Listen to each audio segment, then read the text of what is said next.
We are now at stanza 3 of the poem To Autumn by John Keats. Lines 23-24. Where are the songs of spring? Aye, where are they? Think not of them. Thou hast thy music too.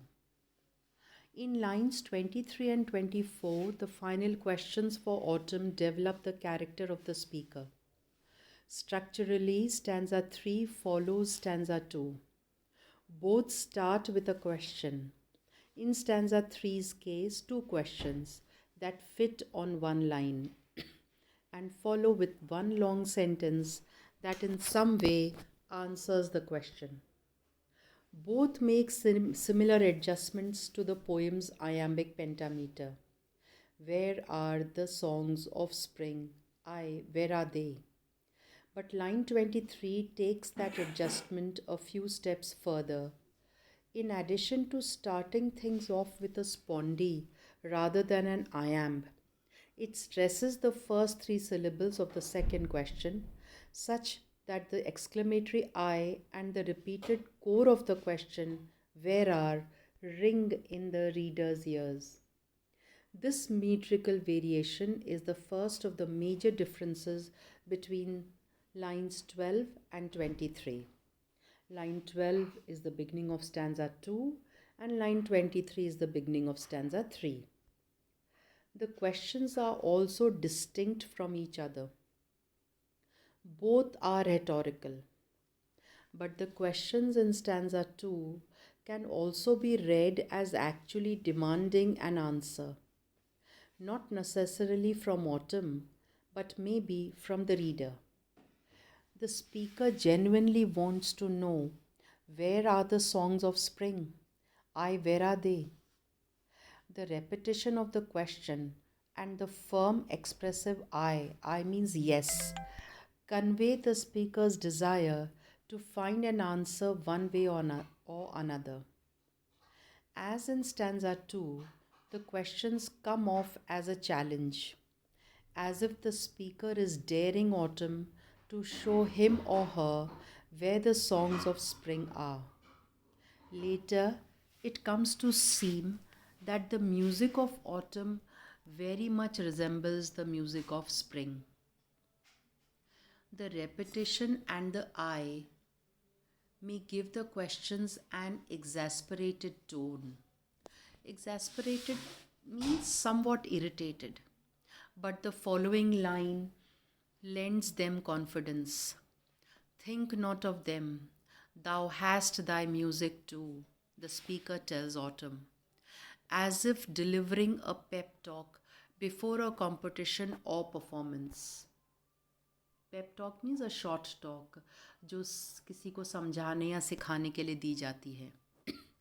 Here the speaker encourages autumn and him or herself to have confidence in autumn's unique beauty, to use the patient look of the gleaner in stanza 2 to absorb it all while there is still daylight. But in urging autumn not to think about the songs of spring, the speaker presents a thought that is rather hard to banish. Banish means to get rid of या उसको दिमाग से निकालना मुश्किल होता है. Spring is present in the sense that autumn both remembers and looks forward to it. Both seasons are chained to the same natural cycle. As such, the rest of the poem will focus intently on autumn, but at the same time create a sort of spring. Lines 25-26. While barred clouds bloom the soft dying day and touch the stubble plains with rosy hue. Lines 25-26 reiterate means repeat the theme of beauty and death while also providing contextual information that distinguishes stanza 3 from the other two. The unique autumnal music, says the speaker, occurs while barred clouds bloom the soft dying day and touch the stubble plains with rosy hue. No barred clouds मतलब छितराए हुए जो बादल होते हैं, थोड़े थोड़े होते हैं, घने बादल नहीं हैं, और उनमें से रोशनी या धूप अभी भी निकल रही है। और शाम का अगर वक्त है तो जो सेटिंग सन की रोशनी है वो पिंक कलर की हो जाती है। इससे पूरा खेत, पूरा खलियान जिससे धान कट चुका है, ये याद रखें। सो स्टबल, स्टबल वो जो छोटे छोटे ठूंठ, सूखे सूखी डंडियाँ पूरे खेत में दिखाई देती हैं धान कटने के बाद, उस पे सेटिंग सन की का पिंक कलर, रोजी, यू मीन्स कलर, फैला हुआ है। The first thing these lines do is mark a progression through time. In stanza 1, morning mists appear, and in stanza 2, autumn lazes around in the dusty drowsiness of a warm afternoon. In stanza 3, the day is soft dying, the sun is setting. In this moment before the figurative death brought on by night, the speaker locates one of the poem's most beautiful images, barred clouds, the bloom the soft dying day. The alliteration of the soft B, alliteration means repetition of the sound of B letter between barred and bloom, gives the line a gentle firmness that reflects the image of the heavy shadowed clouds. The dying of the day is a cause of mourning, for its softness demands appreciation and such that any lament must also include an element of celebration. Lament यानी कि मातम मनाना या दुख मनाना। तो जो day है और साथ में सीज़न है, उसका अंत हो रहा है, उसकी मृत्यु हो रही है, तो मातम का की वजह भी है। लेकिन क्योंकि मौसम या ऋतु बहुत खूबसूरत है, इसलिए सेलिब्रेशन भी है। The following line, and touch the stubble plains with rosy hue, presents this sweetness and death even more starkly.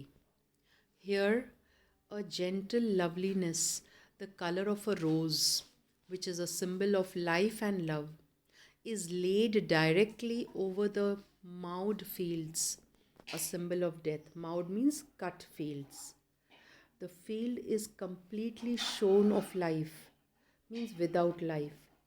And with winter, it will freeze over and grow barren. यानी कि वो सूख जाएगी, बेकार हो जाएगी. Yet, it still has the capacity to receive the touch of life. The speaker, perhaps remembering all that it did hold, is able to see the field as simultaneously, means at the same time, deathly, beautiful, and alive. As if to convey the peacefulness of the image, the line proceeds in purely iambic pentameter and touch the stubble plains with rosy hue. With its steady, unflagging beat, unflagging means without tiring, constant, the line reads like the heartbeat of a contented observer. Contented means happy or satisfied. The light clouds touch the harvested fields. Emotionally, they touch the speaker. With the clouds which come from the same realm as the maturing sun, that is the sky. Realm means region, kshetra. The speaker establishes a physical connection with the natural world. That connection germinates in him or her, producing the music of autumn that follows. Lines 27 to 29. Then in a wailful choir the small gnats moan among the river swallows, borne aloft or sinking as the light wind lives or dies. In lines 27 to 29, the speaker begins to describe the music of autumn, which is supposed to be distinct from the songs of spring. These lines contain the poem's first animal life other than humans, and emphasize the poem's theme of powerlessness in the face of change. As if in response to the beauty of the rosy hued stubble fields, a cloud of small gnats begins to moan in a wailful choir. Moan means cry. Small gnats means gnats are small insects. छोटे छोटे कीड़ों का जो झुंड होता है, वो जब एक साथ उड़ते हैं तो उनके पंख की आवाज़ एक रोते हुए गाने की तरह लगती है. Anchored by wailful and moan, death swaggers through this line, though it does not crowd out the beauty. For example, the gnats are described as a choir, means a group of singers. This is a rather strange way to describe a swarm of small irritating insects. Swarm yani ki jhund. The type that get inhaled inadvertently and whine constantly in the ear.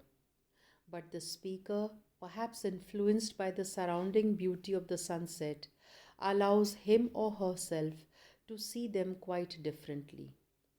Their wailing is beautiful. Wailing means crying. उनका जो विलाप है.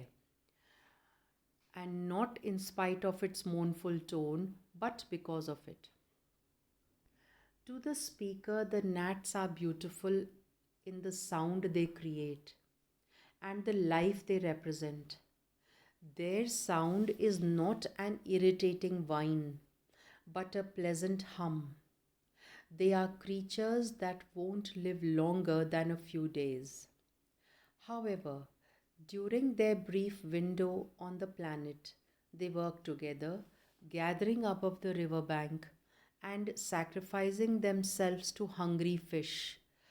जब वो कीड़े पानी की सतह पर उड़ रहे होते हैं, या तो जो मछलियाँ हैं जो नदी या तालाब में, वो उछल कर बाहर आती हैं और उनको खा जाती हैं, thereby joining the natural system that autumn presides over.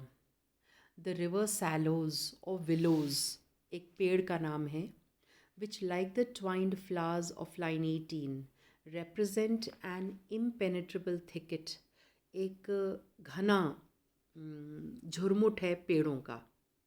The gnats fly among them as if a part of that thicket. Here and in the following line, the poem depicts an atmosphere of calm among the inescapable influence of autumn. The gnats are borne aloft or sinking as the light wind lives or dies. यानी कि ये जो कीड़े हैं ये हवा पर एक तरीके से तैरते हैं और हवा की गति उनकी उड़ान को तय करती है. अगर विंड हल्की है तो वो नीचे होते हैं, अगर विंड भारी है या तेज़ चल रही है तो वो ऊपर उड़ने लगते हैं. Like the implied humans from stanza 1, who might recognize in the conspiracy between autumn and the sun a natural process to which they are bound, the gnats have no choice but to ride the wind. They do, however, seem to peacefully, if also mournfully, accept it. They show no resistance, letting the wind take them where it may. With relatively long words like wailful and sallows, and punctuation that slows the sentence, like the caesura means the stop in line 28 and the semicolon that end stops line 29. The speaker lingers in the image and the music of the gnats. He or she seems to respect them deeply, perhaps because of their unquestioning acceptance of the seasonal change. Under this reading, the entire poem may appear like an attempt on the part of the speaker to reach this level of acceptance. Though the speaker expresses doubt about the ability to do so, he or she does so subtly and spends most of the time trying to extract beauty from the distinct moments of the autumn day. In stanza 3, that close attention seems to pay off as the lines incorporate imagery from earlier in the poem. The willows recall the twisting vine from line 4. The river matches the brook in line 20.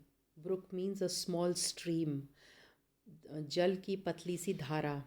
And the lifting wind seems to have travelled from the granary floor in line 14, where it soft lifted the hair of personified autumn. Lines 30 to 32. And full grown lambs loud bleat from hilly bone. Hedge crickets sing, and now with treble soft, the red breast whistles from a garden croft. In lines 30 to 32, the poem develops the music of autumn, directly responding to the question from line 23 and highlighting the similarities between autumn, which is the season of decay, and spring, which is the season of new life. Many more animals enter the picture in these lines: lambs, crickets, and birds. In their bleating of the lambs, singing of the birds, and whistling of the crickets, they seem to answer the question from line 23, though indirectly. That question asked, "Where are the songs of spring?" But these lines present the songs of autumn. The reader, however, will notice that this exact music might just as likely mark a spring morning. The hilly bone, the hedge, and the garden croft suggest an abundance of plant life. Without the poem's context, the reader would not be able to identify them as decaying plants. Nothing in the words themselves distinguishes them from the plant life that might sprout up in the same area during the spring.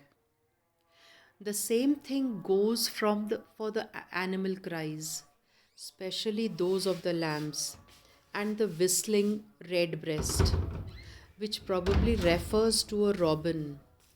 आपको मैंने बताया था robin is a bird जिसके chest पे यानी कि छाती पे जो पंख होते हैं या जो पर होते हैं उनका कलर रेड का होता है, इसलिए red breast. Who is to say these animals would not fill the spring air with just the same music? The speaker seems to want to make this very point. Autumn should be appreciated for its vitality just as much as spring is. Autumn's deathly aspects, however, should also be appreciated. To that effect, the poem includes details that distinguish the dusk songs from the songs of spring. The lambs, for example, are full grown, meaning they are ready for slaughter, means for killing, whereas in spring they would have been newborns. The crickets come out in the evening and chirp through the night. Because this stanza uh, describes the sunset as a soft dying process, the crickets can be seen as inhabiting that death. Crickets मैं दोबारा से बता रही हूँ, वो कीड़ा होता है जो रात को टी टी टी की आवाज़ जब आपको सुनाई देती है वो क्रिकेट कहलाता है, वो कीड़ा क्रिकेट होता है. And the robin whistles its soft song, but from a garden croft. The garden shelters the robin, who does not yet suffer from the onset of winter. The robin may, however, feel the onset. Its treble soft, a high-pitched delicate whistle, seems to signal that something will soon shatter it. The poem, however, is not yet ready to enter that final moment.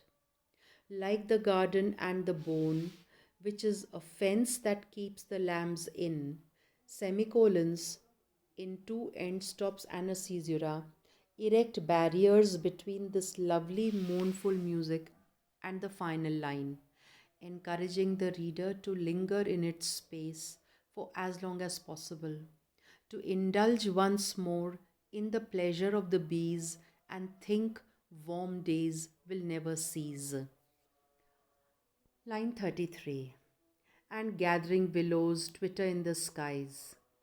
The poem's last line combines imagery and thematic elements from the rest of the poem and presents the final image that suggests a future both conclusive and full of possibility. The speaker's vision sweeps skywards, and gathering swallows twitter in the skies. The swallows resemble the gnats as they gather into a cloud like formation. यहाँ आपको बता दें, swallows छोटी किस्म की चिड़िया होती है जो सूरज ढलने पर ही बाहर निकलती है अपने घोंसलों से और आकाश में उड़ने लगती हैं। और वो अकेली नहीं उड़ती, वो उनका भी एक झुंड होता है जो इधर उधर काले रंग की सी होती है, छोटी छोटी चिड़ियाएँ जो झुंड में आकाश में इधर से उधर उड़ती हैं। और ढलते सूरज के साथ जो संध्या आने लगती है, रात आने लगती है, उसमें वो थोड़ी बहुत दिखाई देती हैं। They also recall the gleaner from line 19, whose job is to gather the leftover crops from the reaped fields. Gather is obviously a key word here. The line itself, by incorporating elements from the rest of the poem, acts as a sort of gatherer, यानी कि इकट्ठा करने वाला. In Swallows and Twitter, the poem makes final use of double letters, which jump from the page after just a quick scan of the rest of the poem. Mossed cottage trees overbrimmed their clammy cells, winnowing, oozings, barred clouds bloom, stubble plains. इन हर शब्द में कोई भी एक अक्षर दो दो बार आया है. Double S, double T, double M, again double M, double N, double O, double R, double O, double B. These doubles, this abundance are everywhere. Additionally, in its status as a single image, fenced off on each side by punctuation, the line resembles many of the poem's other lines, which tumble from the speaker's imagination as single units.